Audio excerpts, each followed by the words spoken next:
Eu saúdo os irmãos com a graça de Jesus.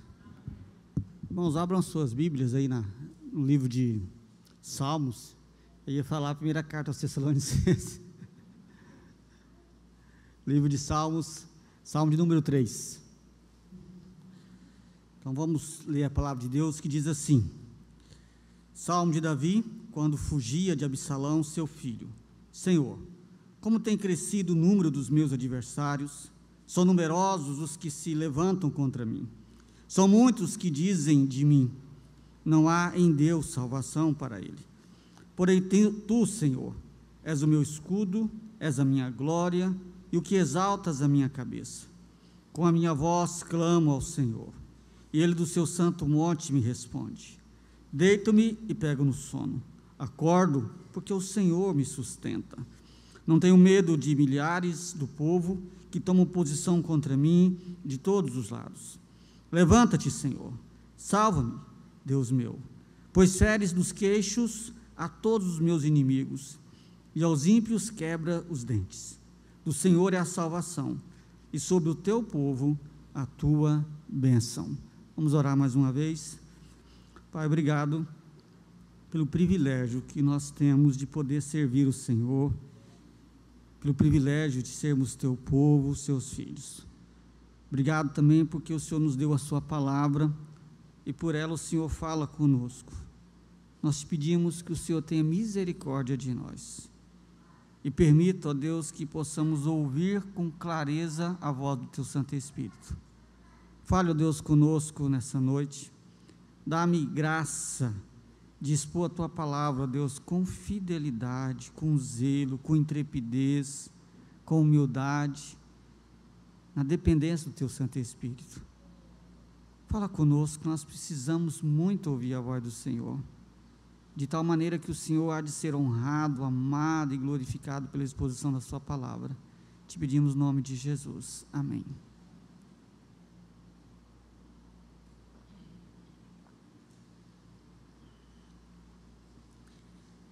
Meus irmãos, uma das reações mais comuns na maioria das pessoas quando elas estão passando por dificuldade ou por ansiedade é perder o sono, né? Eu acho que é quase que comum isso. Um ou outro talvez não seja assim, mas no geral somos assim. Ficamos rolando na cama de um lado para o outro, preocupado. Isso acontece porque a gente não consegue relaxar, a mente não para. Até tentamos dormir, mas é difícil. E algumas pessoas, quando estão muito ansiosas, só conseguem dormir se for à base de medicamentos. Mas por que as preocupações, ansiedade, angústia nos privam do sono? Em alguns casos também nos privam até da fome. A resposta ela não é difícil de dar. O que é difícil para nós às vezes é admitir o que está por trás disso.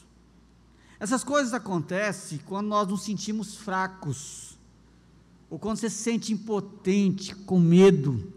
Se você analisar, você vai perceber que a raiz de toda ansiedade tem isso, é aquela impotência de não poder fazer as coisas, aquela insatisfação das coisas não saírem do seu jeito, aquela fraqueza de não poder ir lá e resolver as coisas, e isso mexe muito com a gente.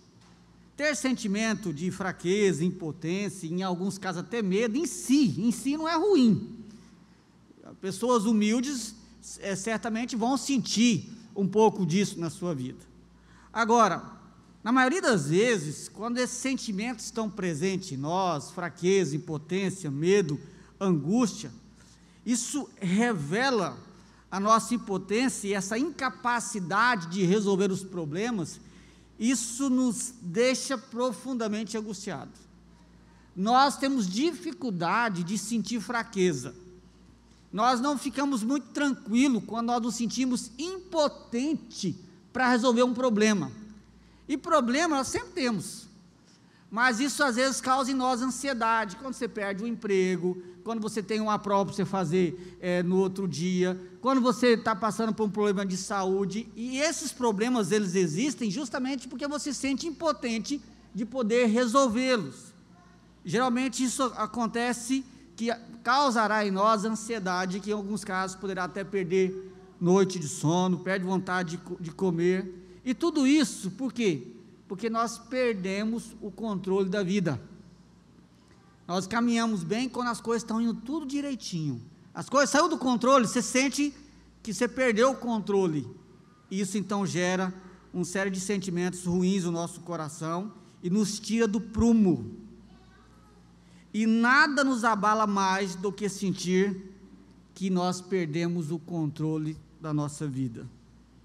Isso nos abala e abala muito. Eu quero dizer para você que esse salmo, ele vem para nos dar esperança, mostrando que é possível não perder noite de sono, mesmo em situações muito adversas, nós podemos confiar em Deus e descansar o nosso coração. Tanto o Salmo número 3 quanto o Salmo número 4, que lemos na semana passada, eles focam nisso. O versículo 5 certamente resume toda a lição do Salmo número 3, diz: deito-me e pego no sono, acordo, porque o Senhor me sustenta. Isso é que todo mundo que está ansioso quer enquanto rola na sua cama.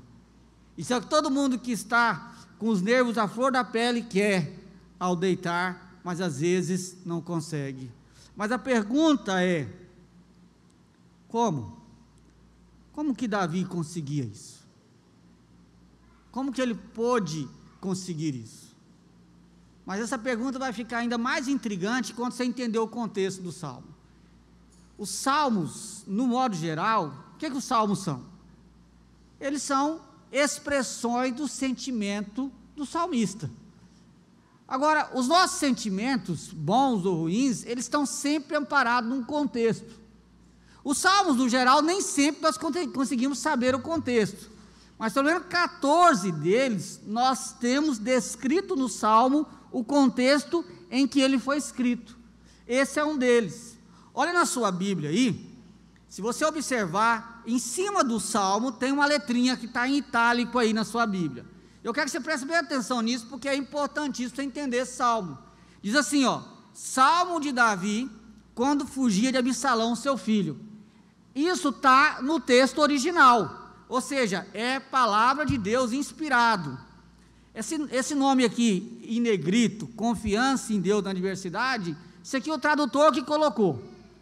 Agora, essa descrição, Salmo de Davi, quando fugia de Absalão, isso aqui está no texto original. Então é palavra de Deus, inspirado, para nos dar um norte, para sabermos quando que Davi escreveu esse salmo. Ou seja, em que contexto Davi estava vivendo, que o fez escrever esse salmo. Ao entender isso, vai nos ajudar a entender a riqueza desse salmo. E como eu disse, nós temos aqui o sentimento. Quando você entende o contexto, a história por trás, você então consegue relacionar uma coisa com a outra. Então Davi, como diz aqui nessas breves palavras, ele escreve essa oração num momento muito difícil da sua vida, pois ele escreve essa oração quando o seu próprio filho havia conspirado contra ele. Mas antes de refletirmos sobre a conspiração de Absalão, é importante você entender ou lembrar, se você conhece da história, que todo esse mal que viera sobre Davi, por intermédio do seu próprio filho, era consequência de um pecado que Davi havia cometido lá atrás, quando ele adulterou com Betseba, e na tentativa de esconder o seu adultério, ele acaba preparando o caminho para que o marido de Betseba morresse. E isso trouxe muito sofrimento para a família de Betseba, com certeza, trouxe uma série de problemas para a nação de Israel, e trouxe castigo para Davi. Abre a sua Bíblia, nós vamos ter que caminhar rapidamente, mas nós vamos ter que fazer isso. Abre a sua Bíblia no segundo livro de Samuel, vai lá, mas nós vamos expor o capítulo 3, é só para você ficar no contexto aí. Vai lá no segundo livro de Samuel, tá? Eu não vou ler toda a história, só vou ler textos específicos para a gente ganhar tempo, tá bom? No capítulo 11, você não precisa ler, só para você ficar dentro do texto, do contexto. No capítulo 11 nós temos a narrativa do adultério de Davi, e também a sua tentativa de esconder o seu pecado, culminando na morte de Urias, o esposo de Betseba. Quando nós chegamos no capítulo 12, nós vemos o profeta Natã indo confrontar Davi.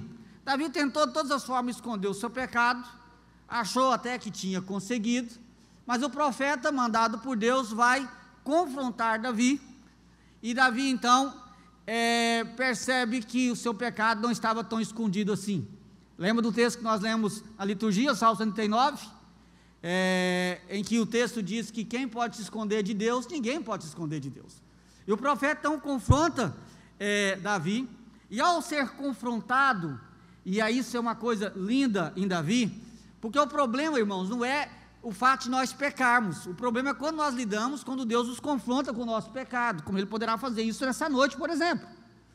E quando Davi é confrontado com o seu pecado, ele se arrepende, ele não fica, não levanta a voz contra o profeta, ele não questiona, ele se arrepende, e ele escreve o Salmo 51, e o Salmo 51 está bem escrito lá, que aquele salmo foi escrito no momento em que ele se arrepende desse pecado que ele cometeu com Betseba, e ali ele reconhece o seu pecado.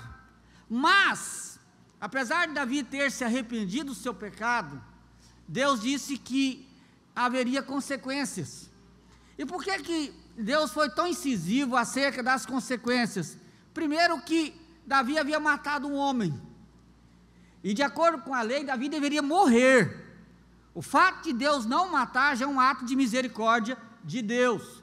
Segundo, Davi trouxe muito sofrimento para a família de Betseba. Ele trouxe um escândalo muito grande em Israel, para os seus soldados, e para as pessoas que ficaram sabendo de todo aquele acontecimento. E Davi era ungido de Deus na nação de Israel, e como rei, e nós vimos isso na semana passada no Salmo 2, ele era o representante de Deus ali, era aquele que Deus escolheu para conduzir a linhagem de Davi, que até a vinda do Redentor, o Senhor Jesus Cristo. Então, quando você chega no capítulo 12, a partir do versículo 9, nós vemos aqui o profeta dizendo as consequências do seu pecado. Diz assim o versículo 9: porque, pois, 2 Samuel 12, 9, porque, pois, desprezastes a palavra do Senhor, fazendo o que era mal perante ele, a Urias o heteu feriste a espada, e a sua mulher tomaste por mulher, depois de o matar com espada dos filhos de Amon. Agora, pois, não se apartará a espada jamais da sua casa, porquanto me desprezaste e tomastes a mulher de Urias o heteu para ser tua mulher. Assim diz o Senhor: eis que da tua própria casa, presta atenção nessas palavras, isso te ajuda a entender o contexto do Salmo 3, eis que da tua própria casa suscitarei o mal sobre ti, e tomarei tuas mulheres e a tua própria vista, e as darei ao teu próximo, o qual se deitará com elas em plena luz deste sol, porque tu o fizestes em oculto, mas eu farei isto perante todo Israel e perante o sol. Então disse Davi a Natã: pequei contra o Senhor. Disse Natã a Davi: também o Senhor te perdoou o teu pecado, e não morrerás. Observe, meus irmãos, que no versículo 11, Deus diz que suscitaria um mal dentro da sua própria casa, e que alguém ia dormir com as suas próprias esposas à luz do dia. E quem foi essa pessoa? O seu filho Absalão fez isso. A história de Absalão é muito longa, não temos tempo de contá-la aqui. Depois você pode pegar esse texto na sua casa e ler toda a história. Lê o capítulo 12, 13, vai indo, você vai encontrar toda a história. A revolta de Absalão, a tentativa não, de fato ele conseguiu por um tempo tomar o reino do seu pai. Isso está no capítulo 15 de Samuel, pois você precisa ler toda a história. Mas o ponto que eu quero destacar, em primeiro lugar, que a atitude de Absalão reflete a consequência de um pecado anterior de Davi. E quando você for caminhando a história, você vai perceber que houve uma série de consequências nisso.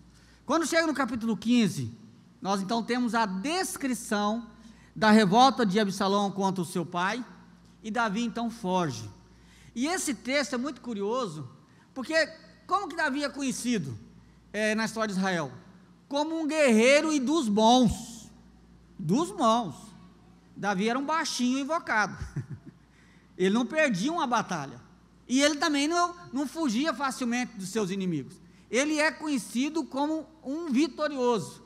Mas quando Absalão se revolta, e tem toda uma trajetória, uma estratégia de Absalão para isso, contra Davi, diz o texto que Davi diz para a sua guarda pessoal e alguns amigos dele: vamos fugir daqui. Mas qual que era a estratégia de Davi? Davi amava o seu filho, apesar de Absalão ter sido cruel com seu pai. Davi amava o seu filho. Segundo, Davi não queria a morte de Absalão. Tanto que quando Absalão morre, a contragosto de Davi, só você ler o resto da história você vai perceber isso, Davi chora amargamente, porque era o seu filho. Davi sabia que se ficasse ali, ia ter uma briga entre o próprio povo israelita, e ele próprio diz, para que não haja uma guerra civil.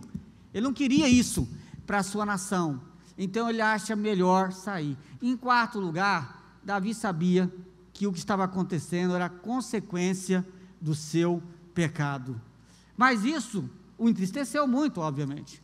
No capítulo 15, versículo 30, diz o seguinte: seguiu Davi pela encosta das oliveiras, subindo e chorando, tinha a cabeça coberta e caminhava descalço. Todo o povo que ia com ele, de cabeça coberta, subiu chorando. Você imagina a tristeza? Ele sobe chorando, porque descalço era uma demonstração de humilhação, de humildade. Coberta a cabeça era uma demonstração de vergonha por tudo aquilo que estava acontecendo. Isso já foi terrível, mas a história de humilhação a Davi não para por aí. Mais à frente, no capítulo 16, a partir do versículo 5, eu acho que seria interessante ler, para que você possa entender melhor essa história. Davi então é humilhado por um homem chamado Simei, que era parente do antigo rei Saul. Diz o versículo 5 do capítulo 16: tendo chegado o rei Davi a Baurim, eis que dali saiu um homem da família da casa de Saul, cujo nome era Simei, filho de Gera. Saiu e ia amaldiçoando, atirava pedras contra Davi e contra todos os seus servos, ainda que todo o povo e todos os valentes estavam à direita e à esquerda do rei. Amaldiçoando-o, dizia Simei: fora daqui, fora, homem de sangue, homem de Belial, o Senhor te deu agora a paga de todo o sangue da casa de Saul, cujo reino usurpastes. O Senhor já o entregou nas mãos do teu filho Absalão, este agora na tua desgraça, porque és homem de sangue.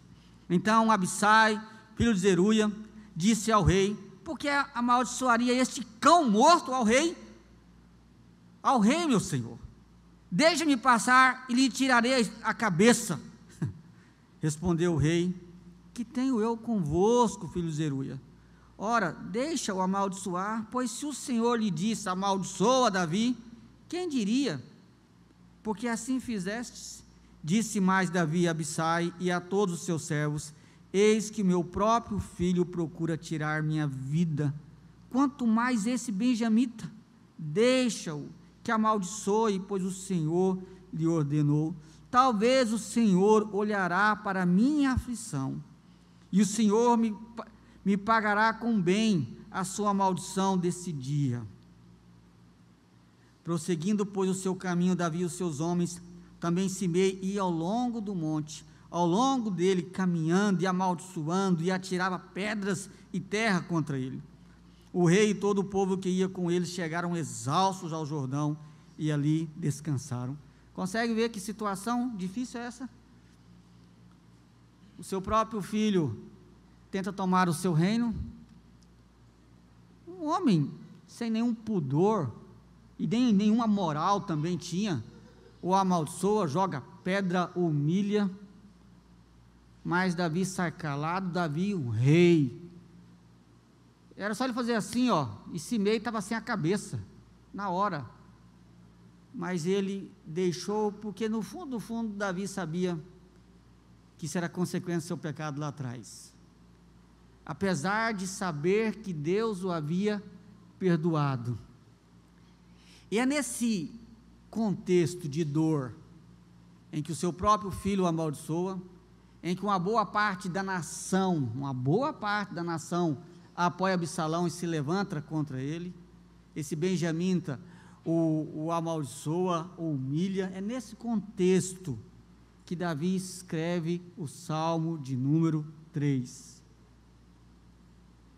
E por isso que nos chama a atenção, quando nós lemos o versículo 5, quando Davi diz que ele deita e dorme. Ele deita e dorme. Volta para o capítulo 3 dos Salmos, no Salmo de número 3. Será que conseguiríamos pregar os olhos naquela noite? No meu caso, provavelmente a gastrite ia pegar pesado. Mas Davi não. Eu espero responder algumas perguntas durante a exposição do Salmo. Olhando para esse contexto, Davi tinha tudo para entrar em depressão, ficar com falta de ar, ter profunda ansiedade. Ele tinha tudo. O contexto mostra que a situação era propícia para isso. Mas Davi consegue dizer que ele deitava e dormia porque o Senhor, e acordaria porque o Senhor estava com ele. É o Senhor que o sustenta. Irmãos, antes de expormos o texto propriamente dito, não se esqueça de um detalhe: Davi tinha sido perdoado por Deus. As consequências eram a lição para Davi, as consequências eram uma lição para a nação de Israel, era um testemunho de que Deus tratava o pecado, era um jeito de Deus mostrar para o povo que o pecado é algo ruim, desprezível e mal, mas o pecado de Davi tinha sido perdoado por Deus. Isso tem que ficar claro na sua mente enquanto fizermos a exposição do texto. Isso é importante, tá bom? Agora, é importante você também lembrar disso. Lembra que nós temos falado, o livro de Salmos, como nós temos hoje, os 150 Salmos, eles foram organizados, e aí então foi feito o saltério, o inário que o povo de Israel cantava, quando o povo veio do cativeiro da Babilônia, sob o poder do império dos Pérsias. Agora imagino como que esse hino traria consolo para aquela nação. A nação de Israel estava vindo do cativeiro, e quando eles se reuniam para cantar o hino de número 3, eles eram lembrados que Deus perdoa pecados, que a consequência às vezes vem, e eles estavam no cativeiro ainda por causa da consequência do seu pecado, mas que eles poderiam ter paz, porque Deus cuida do seu povo. É muito bonito imaginar como esse salmo trazia consolo e conforto para o povo que veio do cativeiro e que cantava esse cântico tão belíssimo. Então vamos para o salmo. Nós temos aqui 4 divisões naturais do texto e vamos segui-las. E a primeira lição que nós temos aqui é que uma confiança inabalável em Deus não me livrará necessariamente dos problemas. Tá? Está no versículo 1 e versículo 2. Uma confiança inabalável em Deus não me livrará necessariamente dos problemas. É possível, meus irmãos, que por causa de um entendimento equivocado, algumas pessoas acham que se elas tiverem uma confiança muito bem alicerçada em Cristo, não enfrentarão problemas nessa vida. Bem, problemas, a confiança não é para você não enfrentar problemas, a confiança é para que você possa enfrentar os problemas, é diferente, porque os problemas surgem por variadas causas, uma variedade de causas levam a problemas. O problema pode ser por consequência do nosso próprio pecado. Você pode enfrentar problema por causa do pecado das pessoas contra você. E no caso de Davi é as duas coisas, o próprio pecado dele e o pecado do seu filho. Pode ser por causa da nossa fidelidade a Deus. Quantas pessoas cristãs sofrem perseguição cristã por causa da sua fidelidade a Deus? Pode ser por provações, Deus querendo fortalecer a nossa fé. Ou seja, problemas na vida, enquanto estivermos nesse mundo, é algo quase que inevitável. Mas a questão toda é que a confiança em Deus, ela é para me ajudar a enfrentar os problemas, mas elas não me livram dos problemas. Não há na Bíblia nenhuma promessa de que uma pessoa que tem uma confiança firme em Deus, Deus o livrará dos problemas. Não, mas Deus vai dar sustentação nesses problemas. A confiança de Davi, ela não foi abalada pelos problemas, mas ele sentiu o peso. Não tem como você não sentir o peso de um problema. Ele sofria com tudo o que estava acontecendo, mas não ao ponto de desesperar, não ao ponto de sair do eixo da sua vida. E ele fez o que todos nós devemos fazer quando estivermos com problemas, um momento difícil da vida. Ele admitiu isso para Deus. Isso é interessante. Muitas vezes nós seguimos caminhos opostos às Escrituras quando nós estamos passando por problemas. Os dois caminhos que geralmente nós seguimos são o seguinte: alguns ignoram o problema e até espiritualizam. Aí eles dizem o seguinte: não estou passando problema nenhum, Deus já resolveu, eu estou vendo pelos olhos da fé, não tem problema nenhum. Mentira, tem sim. Você tem problemas. Quando eu faço isso, eu ignoro os problemas, o que acontece? Eu deixo de agir com responsabilidade diante dos problemas. Se eu tenho um problema, eu não posso desesperar desse problema, não posso deixar isso tirar o meu sono, me levar a viver com ansiedade, ficar com cortisol lá em cima. Eu tenho que aprender a lidar com isso, mas eu também tenho que lidar responsavelmente com esses problemas. Davi, no versículo 1 e 2, ele está admitindo os problemas e admite que os problemas são graves. Mas se você ler lá o texto de 2 Samuel, você vai perceber que Davi não ignorou. Ele usou estratégia. Davi era um estrategista nato. Ele usou estratégias para confundir o reino de Absalão, tanto que no final ele conseguiu retornar em paz para o seu reinado. Ele não ficou passivo. Essa é uma das atitudes que muitas vezes nós fazemos. Por outro lado, às vezes quando vem os problemas, você às vezes tenta resolver esses problemas com a sua força.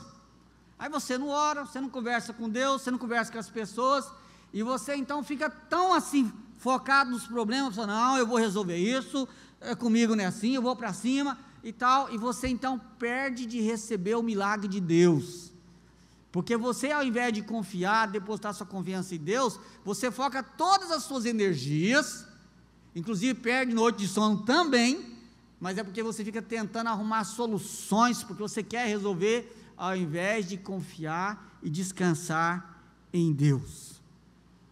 Mas esse não é o ponto de Davi.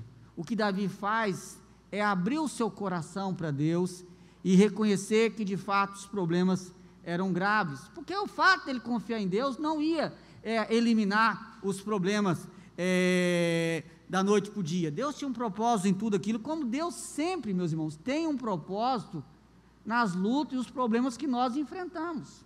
Observe o texto, ele diz o seguinte, versículo 1 e 2, Senhor, como tem crescido o número dos meus adversários, são numerosos que se levantam contra mim. Ele admite, Senhor, a situação está feia, é isso que ele está dizendo.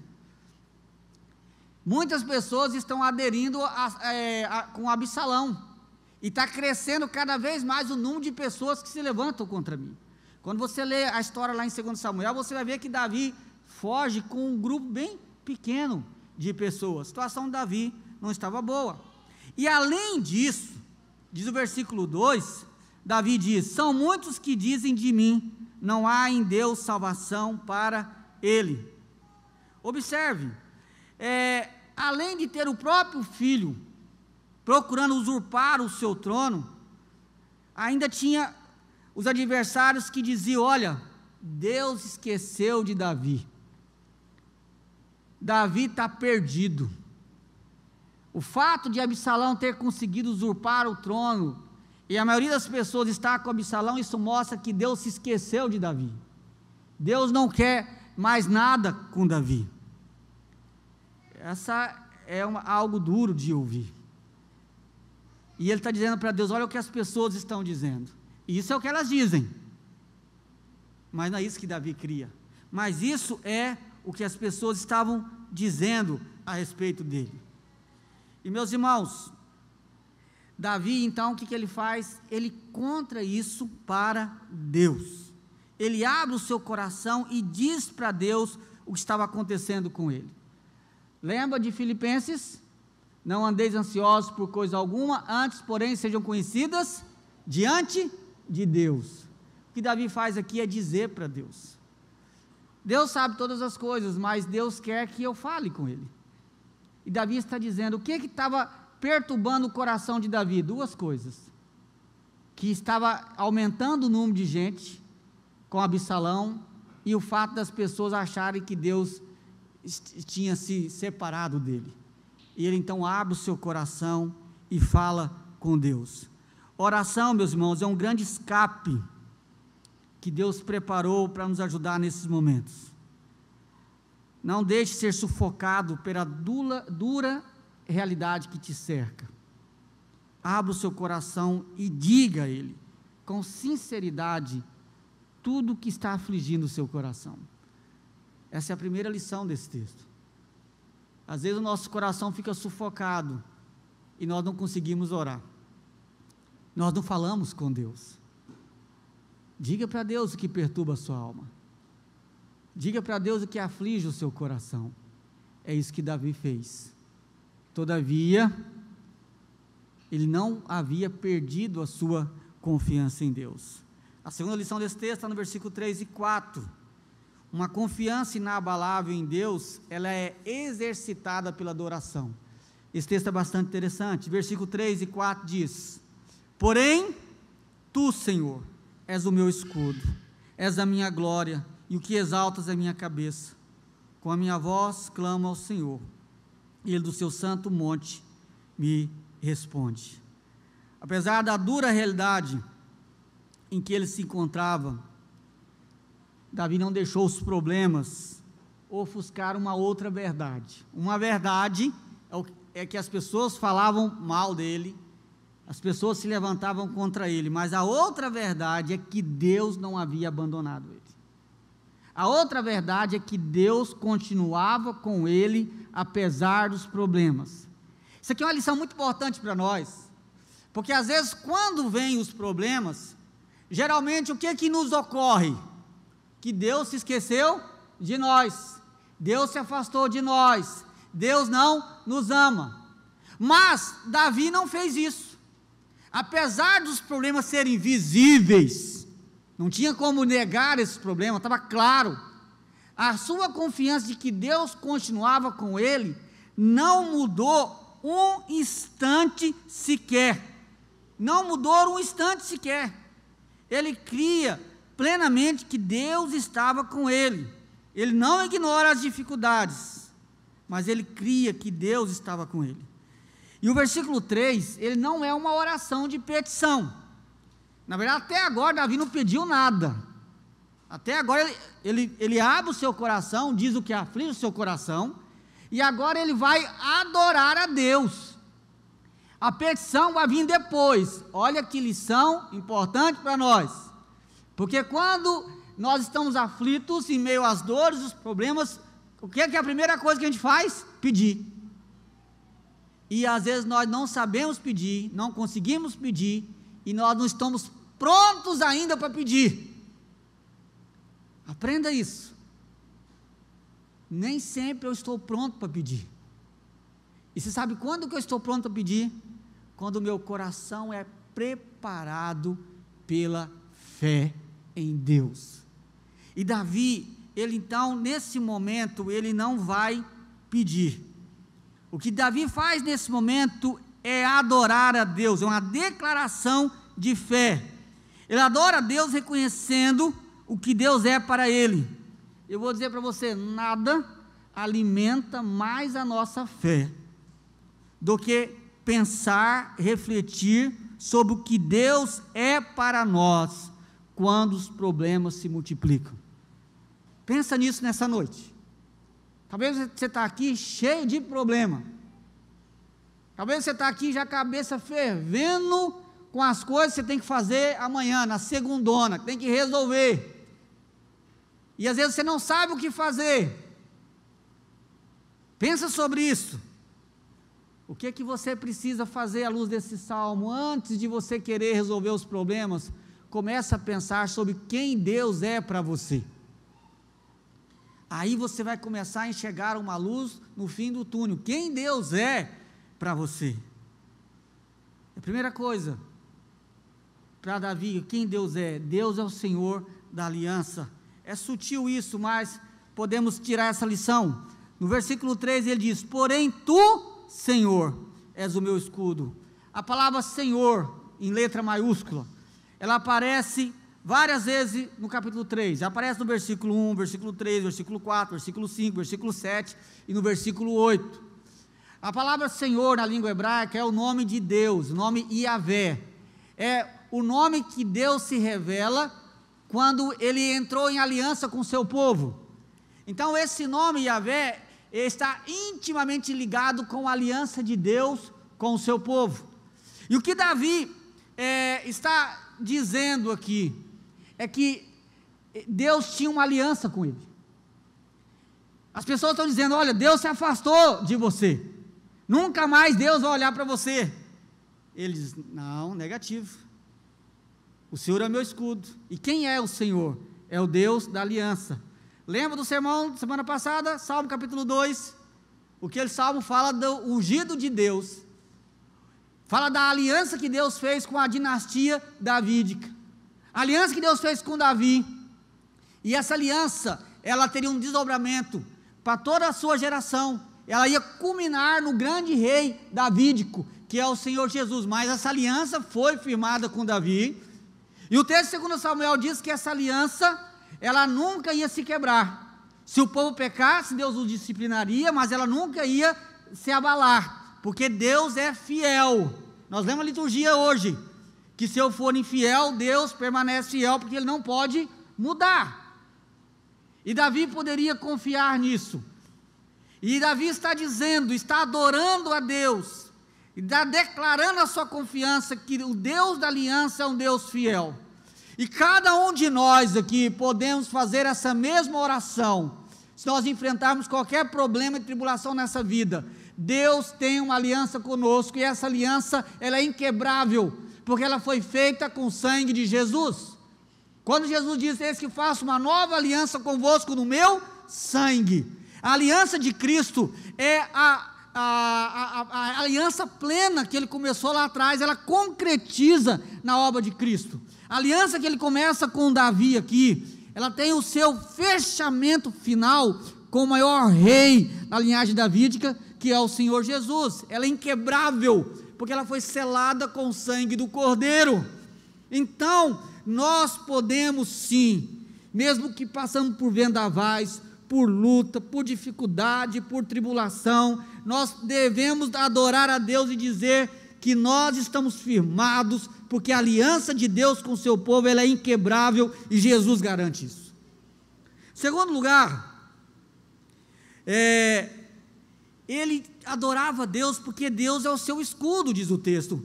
Porém tu, Senhor, és o meu escudo. E observe, Deus não lhe dá um escudo, Deus é o próprio escudo. Isso é muito mais profundo. O que ele está dizendo, se Deus é o próprio escudo, isso quer dizer que se você se levanta contra o povo de Deus, você se levanta contra o próprio Deus.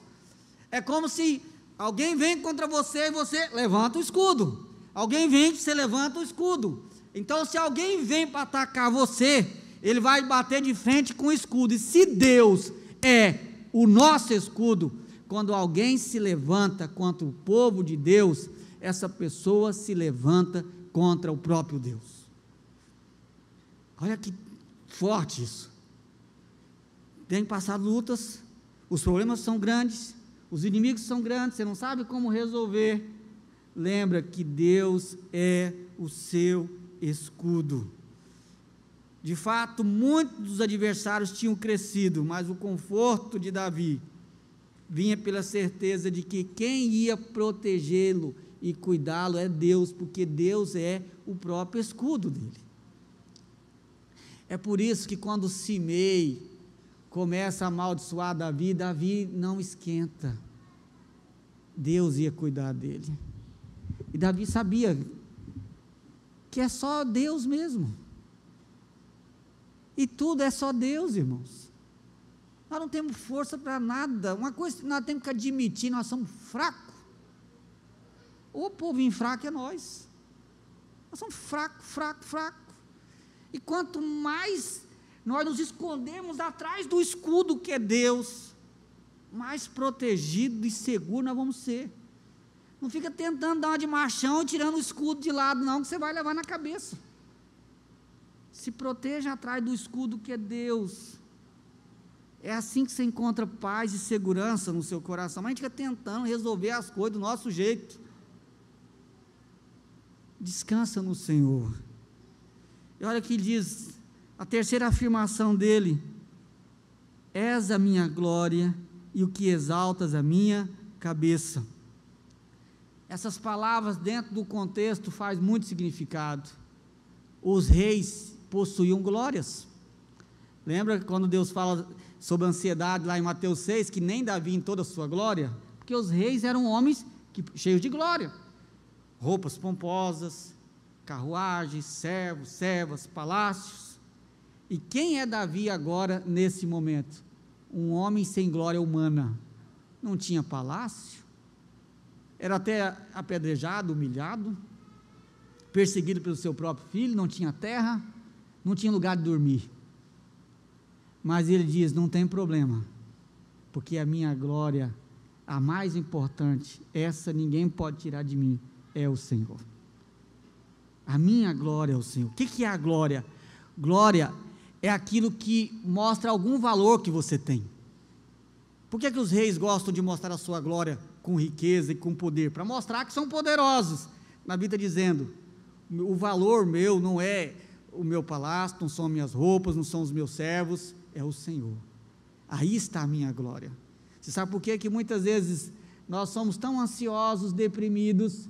É porque nós buscamos outra glória e nós não nos satisfazemos com a glória que é o Senhor. Se de fato nós pudéssemos dizer como Davi que o Senhor é a nossa glória, e nós pudéssemos contentar com isso, não nos faltaria alegria, paz, gozo, tranquilidade, satisfação do nosso coração. Vou dizer uma coisa para você: muitos dos nossos problemas emocionais é porque nós estamos buscando uma glória que não é a glória de Deus, e nós não conseguimos contentar com a glória de Deus somente. Davi não tinha mais nada para se firmar, mais nada, do ponto de vista humano, mas ele conseguiu se firmar na glória mais importante, a glória de Deus. E como é que Davi sai dali? Cabisbaixo, coberto a cabeça, e ele diz: quem é Deus para mim? É o que exalta a minha cabeça. Humanamente ele estava com a cabeça coberta e abaixado diante dos homens, mas quem é que ia levantar a sua cabeça, colocar ele no prumo novamente? É Deus. E se você ler o restante da história lá no livro de Samuel, você vê que Davi depois volta para o seu trono. Quem que levantou? É Deus. A questão é quem era Deus para Davi. A questão é quem é Deus para você. Deus é o seu escudo? Ou você está tentando resolver as coisas do seu jeito, com a sua cabeça, com o seu entendimento, com a sua força, com o seu poder, com o seu dinheiro, com a sua influência? Quem é Deus para você? Deus é a sua glória, ou você está buscando outras glórias, e a sua ansiedade, a sua inquietação do seu coração é porque você não consegue se satisfazer em Deus? Quem é Deus para você? É aquele que vai erguer sua cabeça e te colocar em pé, ou você anda cabeça baixa porque você não consegue crer nas promessas de Deus? Quem é Deus para você? Em quarto lugar, para Davi, Deus é aquele que do seu santo monte lhe responde, versículo 4, com a minha voz clama ao Senhor, e ele do seu santo monte me responde. Observe, meus irmãos, como exercício de adoração me prepara para clamar com fé. Ao meditar sobre quem Deus é, Davi se sente agora estimulado a clamar.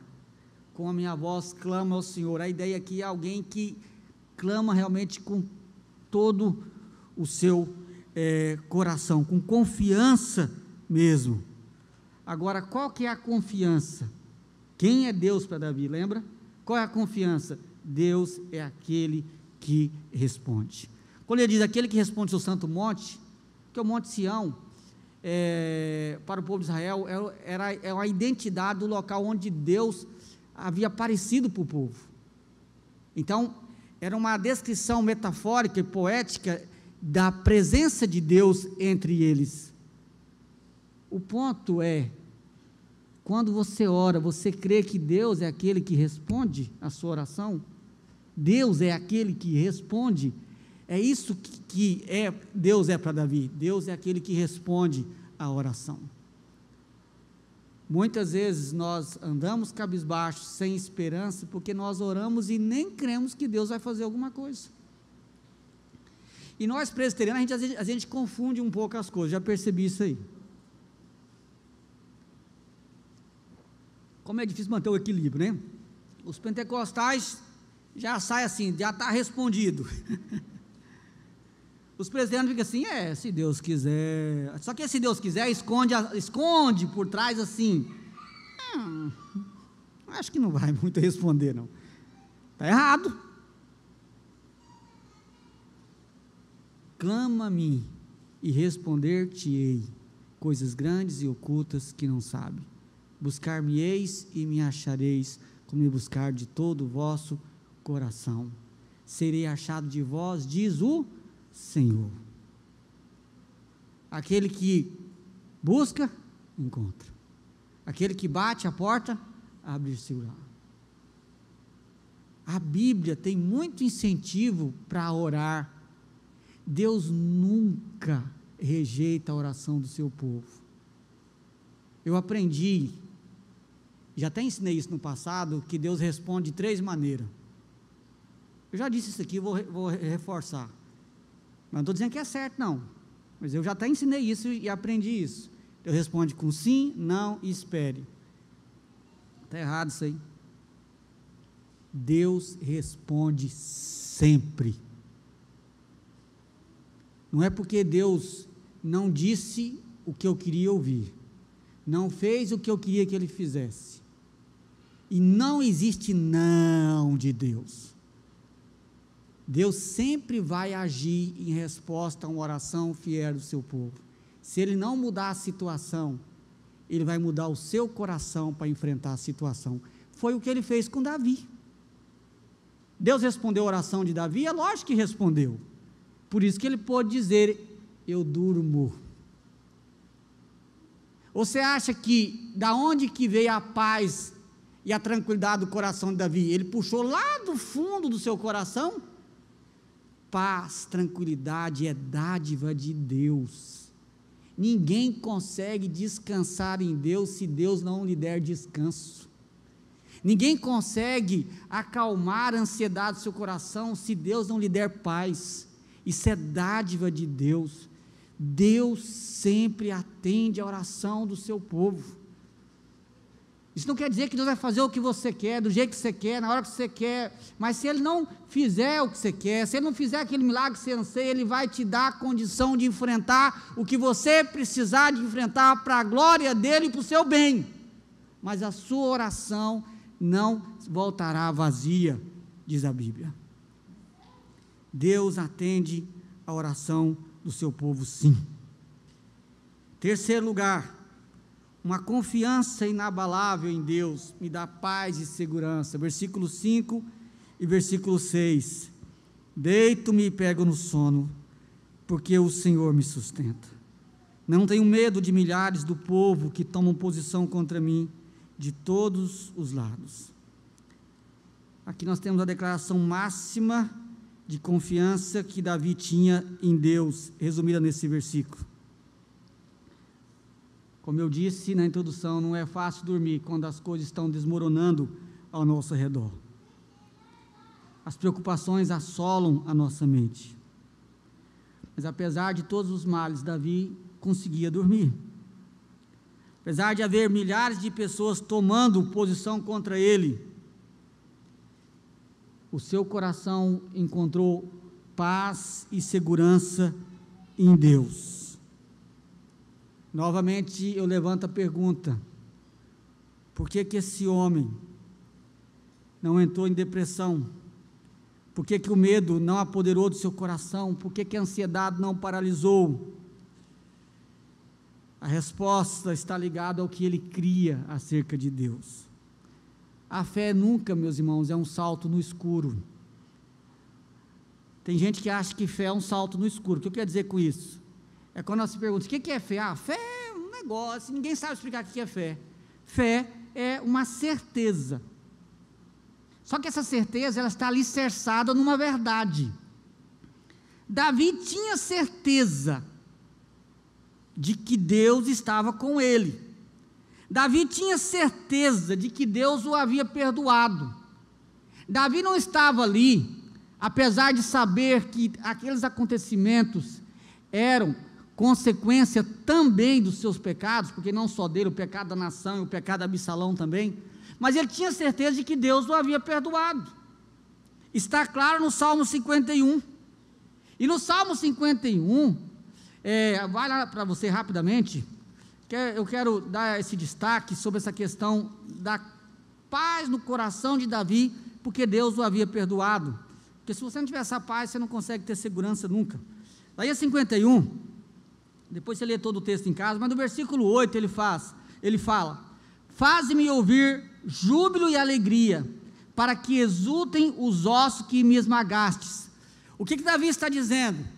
Que durante o tempo em que ele tentava esconder o seu pecado, que ele não tratou o seu pecado diante com Deus, qual era a sua situação? Ele se sentia como alguém que estava com seus ossos esmagados, estava sufocado, sem alegria, sem paz, a vida não tinha sentido, a vida tinha perdido o prazer. Ele diz, restitui-me, Senhor, a alegria.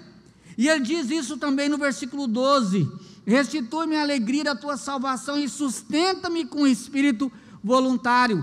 Agora observe que Davi faz essa oração numa época em que ele não tinha guerra com ninguém, não tinha problema com seus filhos, não tinha ninguém dentro da sua nação se levantando contra ele, mas o seu coração estava apodrecido de dor, de tristeza, de angústia, de depressão, ele estava profundamente machucado, mas depois de ser confrontado pelo profeta, ele recebe o perdão do Senhor, e por isso que ele pode escrever o Salmo 32 e diz, bem-aventurado aquele a quem o seu pecado, a sua iniquidade é perdoada. Ele pode então acalmar e descansar o seu coração nisso. Agora, olha que interessante, Davi, apesar de ser perseguido pelo seu filho, apesar das pessoas falarem mal dele, ele não tinha perdido a sua paz, porque a paz que você pode desfrutar é quando você está em paz com Deus. No Salmo 51 ele não estava em paz, porque ele havia pecado e ele não tinha resolvido o seu pecado ainda. Aqui, do ponto de vista humano, aqui o problema é muito pior, mas ele está em paz, porque a verdadeira paz, ela advém do meu relacionamento com Deus. Agora o que eu quero dizer para os irmãos, e essa é a grande lição que você não pode sair daqui sem tê-la no seu coração, todos nós que fomos salvos em Cristo Jesus, nós estamos em paz com Deus. O pecado nos nos impede de desfrutar essa paz. Mas se houver arrependimento e confissão de pecado, você volta a usufruir, porque essa paz que você pode ter com Deus, ela é garantida porque Cristo te justifica, ao viver a vida que você não consegue viver e pagar pelos seus pecados todos, Ele te justifica. Agora, o que acontece? Nós falhamos, e às vezes arrependemos, pedimos perdão para Deus, mas nós não conseguimos às vezes encontrar paz. Tem muita gente que não consegue encontrar paz, porque ela parece que não consegue crer que Deus a perdoou, e nós achamos que a gente precisa fazer alguma coisa a mais. Você tem que se libertar disso. Não interessa o que você fez lá atrás, se você se arrependeu e pediu perdão para Deus, o seu problema está resolvido, você está quite, porque Cristo pagou por todos os pecados que você já fez. Então, você não deve ficar remoendo. Tem gente que às vezes, ele não consegue, ele acha que Deus nunca vai perdoá-lo, aí acontece alguma coisa, ele acha que Deus deixou de amá-lo, vem um problema, surge uma situação, ele acha que Deus está bicudo com ele. Se Deus tivesse bicudo com você, você nem aqui estava, para começo de conversa. Nós estamos de pé, adorando a Deus, servindo a Deus, é porque Deus nos ama, porque Deus resolveu o nosso problema lá na cruz, porque os nossos pecados foram perdoados. Por que Davi estava em paz? Se aquilo era consequência, é porque ele sabia que aquele pecado já tinha sido resolvido. Deus estava ensinando para ele, ensinando para Absalão, ensinando para a nação de Israel, mas o seu relacionamento com Deus estava resolvido. Ele estava sossegado, porque ele sabia que ele estava resolvido com Deus. Muitas pessoas não conseguem ter paz no coração, porque elas não acreditam que de fato, quando Deus perdoa, perdoa. A Bíblia diz que dos seus pecados não me lembrarei jamais. A Bíblia diz que seus pecados foram jogados no fundo do mar. Essa é a descrição bíblica. Nós estamos resolvidos com Deus através de Cristo Jesus. Você precisa ter paz no coração. Arrependeu, confessou, descansa, vira para o canto e vai dormir, porque o Senhor está comigo. Creia nisso. Ainda que aconteça catástrofes, ainda que um pai ou uma mãe abandone o seu filho, diz a Bíblia, Deus jamais se esquece de nós. Então confia no Senhor, acalma a sua alma, acalma o seu coração. E ele confiava no Deus da aliança. Deus tinha uma aliança com Davi, e Davi estava com o seu coração calmo, porque ele sabia que Deus é fiel. Davi confiava no caráter de Deus. Você não deve confiar em você. Sabe por que a gente perde, às vezes, a compostura, e ficamos todo inquieto, que a gente fica olhando para a gente. Aí você percebe, mas eu não sou tão bom como eu deveria, eu não sou tão fiel como eu deveria, e não é mesmo. Eu não leio tanta Bíblia como eu deveria, não lê mesmo. Eu não oro tanto como eu deveria orar, não ora mesmo. Eu não sou tão obediente como eu deveria, não é mesmo. Então como que eu vou ter paz, pastor? Porque você tem que confiar no caráter de Deus e não no seu. Se você olhar para você com os óculos certos e prestar bem atenção em você, sabe o que vai acontecer? Você não vai dormir. Você vai ter uma noite terrível. Sabe por que são duas coisas que nos faz dormir. Uma, porque a gente não presta atenção direito em nós, e a outra é quando nós conseguimos olhar para Jesus e dizer, amém, o Senhor me aceita, apesar de mim. Eu posso deitar e dormir, porque eu sei que o Senhor está comigo. Amém. Eu não sou perfeito, mas Jesus foi, e o Senhor me aceita por isso. Eu posso ter paz. Não fica olhando para você, olha para Deus. Você está vendo Davi em algum momento falar dele aqui nesse salmo?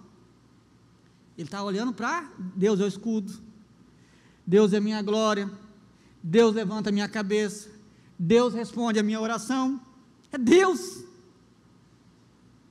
ele confia no caráter de Deus, confia que Deus é bom o tempo todo, que Deus é sábio, Deus é perfeito, confia que Deus tem um plano para cada um de nós, confia. Em último lugar, meus irmãos, uma confiança inabalável em Deus é exercitada pelo clamor confiante. Versículo 7 e versículo 8. Observe que só agora você vê Davi clamar por socorro, só agora. Ele expõe o seu problema, diz para Deus o seu problema, ele adora a Deus porque ele sabe quem é Deus para ele, ele exalta a Deus porque ele encontrou paz nesse Deus, e agora então, ele pede, e bem curto a sua petição, e ele diz o seguinte: levanta-te, Senhor, salva-me, Deus meu. Essa é a sua petição. O livro de Salmo é poesia. A poesia hebraica é diferente da poesia nossa. Um dos recursos da poesia hebraica é paralelismo. Para que isso? Para dar ênfase. Há um paralelismo aqui. Uma frase em cima e a outra embaixo. A frase de cima diz: levanta-te, Senhor. A de baixo: salva-me, Deus meu. Observa que é a mesma ideia.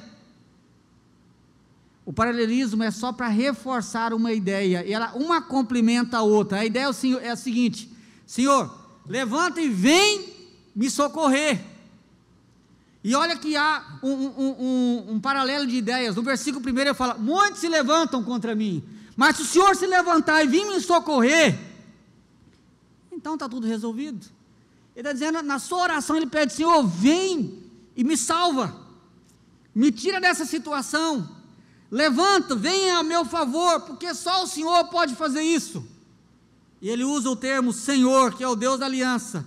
E agora outra palavra aqui é uma palavra correspondente: Deus meu. Eu acho muito lindo essa palavra na Bíblia, porque isso mostra que Deus é nosso.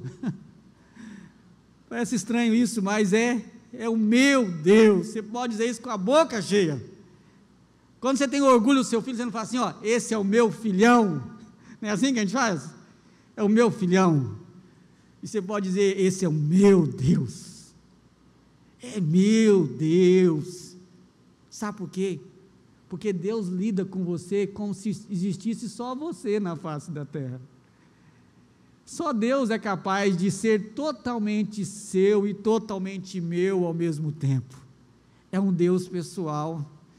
Isso quer dizer que enquanto eu estou orando e clamando e lidando com os meus problemas, o Marco está orando e lidando com os problemas, e Deus vai lidar com o Marco como se fosse só com ele, e ao mesmo tempo ele vai lidar comigo, porque ele é um Deus pessoal, que se relaciona de forma pessoal com cada um do seu povo. E tem gente que ainda diz assim: mas eu vou falar com Deus isso, tem tantos problemas, meu querido. Deus, ele te ouve como se ele pudesse sentar ao seu lado e te ouvir como se fosse só você. Ele é o seu Deus. Se você não crê nisso, dificilmente você vai orar como Davi: levanta, Senhor, e salva-me, Deus meu. Um Deus pessoal que cuida de mim. Deus se levanta e cuida do seu povo. Agora, meus irmãos, observe que no restante do versículo, e inclusive no versículo 8, não tem mais petição, mas novamente uma declaração de fé, porque ele clama para que Deus se levante e o salve. A resposta está nos versículos, ainda no versículo 7, a parte B, e versículo 8. O que alimenta o clamor? É novamente a convicção de quem Deus é. O que alimenta a oração é a convicção de quem Deus é.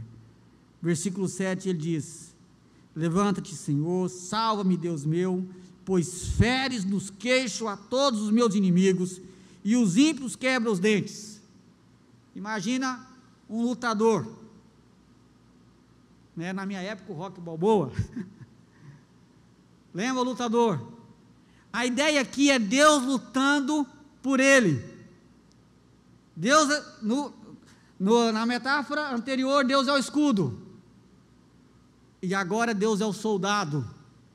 Um protege, o outro luta. Um, quando vem os ataques, Deus protege. Na segunda, Deus vai para cima. E Deus luta em favor do seu povo. Nunca se ouviu um Deus como ti, diz o profeta Isaías, que luta por aqueles que confiam nele. Nunca se ouviu um Deus como esse, mas esse é o nosso Deus. Mas você crê nisso? Você precisa pensar sobre quem é Deus para você. E a metáfora aqui, a linguagem é muito bonita. É um soldado bom de briga. Fere nos queixos, quebra os dentes. Ou seja, você imaginou lutando e quebra o dente do cara? O que está querendo dizer? Ele humilhou, detonou com o seu adversário. É isso que Deus faz com os inimigos do seu povo. Novamente, quem é Deus para você? E no versículo 8 ele diz: do Senhor é a salvação. Deus é Deus que salva. A salvação não era de Davi, não era da força de Davi, não era porque o grupo de Davi era grande. A salvação vem do Senhor. Como Deus ia fazer isso? Quando você volta lá para o livro de Samuel, você vai ver que Deus fez isso dando sabedoria para Davi. Deus fez isso mudando os conselhos de Aitofel. Tem toda uma narrativa lá. Por que eu estou dizendo isso? Porque Deus age também de forma ordinária, mas eu preciso entender que Deus está por trás. É que facilmente eu começo a achar que é eu, que sou eu, facilmente. Você tem que confiar que Deus é que vai trazer a salvação, e quando vier o livramento, seja de que forma for, reconheça e glorifique a Deus. Então, do Senhor é a salvação, e sobre o teu povo a sua bênção.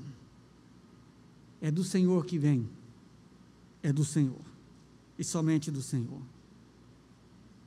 Quando procedemos assim, nós podemos ter também uma fé inabalável. Concluindo, meus irmãos, o herói dessa história não é Davi. É impossível ser Davi. E você viu pelo contexto que Davi sofreu o que sofreu por causa das consequências do seu pecado. Mas apesar disso, Deus o perdoou e ele pôde confiar em Deus. Isso quer dizer então que eu posso experimentar isso também? Sim. Porque Davi não experimentou o que experimentou por causa dele. Ele experimentou por causa do Deus que ele servia. Lembra a pergunta que eu ecoei várias vezes? Quem é Deus para você? Se Deus for para você como ele era para Davi, você pode experimentar a mesma coisa. Pastor, eu sou fraco. Eu não sei se você é mais fraco que Davi. Eu sou pecador, não sei se era mais pecador que Davi. Mas uma coisa eu sei: o mesmo Deus de Davi é o seu Deus e é o meu Deus. Você está perturbado, está sem paz no coração, está ansioso, está inquieto a sua alma. Pense sobre quem é Deus para você. Segue esse roteiro. Exponha a Deus o que abate o seu coração. Adore a Deus por quem Deus é.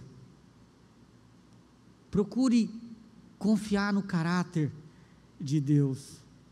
E clame, como Davi fez. Mas observe, clame depois.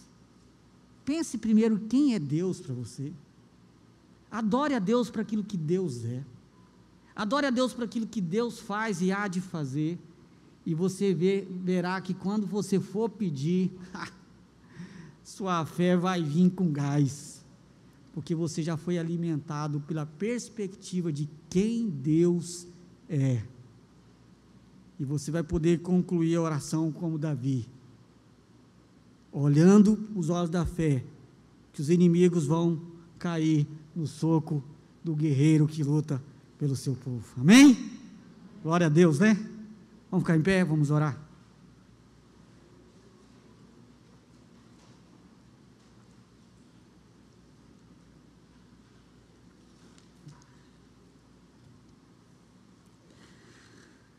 Oh Deus, nós te louvamos, nós te adoramos por quem o Senhor é. Obrigado, oh Deus, porque o Senhor é o nosso escudo, é a nossa glória. Obrigado porque é o Senhor que levanta a nossa cabeça. Obrigado, ó Deus, porque o Senhor é aquele que nos faz repousar em paz, aquietar o coração. O Senhor é aquele que tira do nosso coração todo medo e nos dá a paz. Obrigado, Deus, porque o Senhor ouve a oração do teu povo e luta pelo teu povo. A maior luta o Senhor travou lá na cruz e foi vitorioso. E por causa dessa vitória nós podemos descansar o nosso coração e a nossa alma em Cristo Jesus. Nos ajude, ó Deus, a colocar em prática tudo o que nós ouvimos nessa noite, e assim glorificar o Senhor com a nossa vida, honrar o Senhor em todo o tempo. Sabemos que lutas, provações, ó Deus, vão estar presentes na nossa caminhada nessa terra, mas que o nosso coração encontre paz e sossego no Senhor, sempre lembrando quem é o Senhor. Por favor, Deus, ajude-nos a viver de uma forma que glorifique o Teu nome e nos faça desfrutar da paz de andar com o Senhor. É em nome de Jesus que nós oramos. Amados de Deus, e de agora em paz. E que o amor de Deus, o nosso Pai, que a graça redentora, Jesus Cristo, seu único Filho, e o poder e a consolação do Espírito, esteja sobre vós, amados de Deus, hoje e pelos séculos dos séculos. Amém.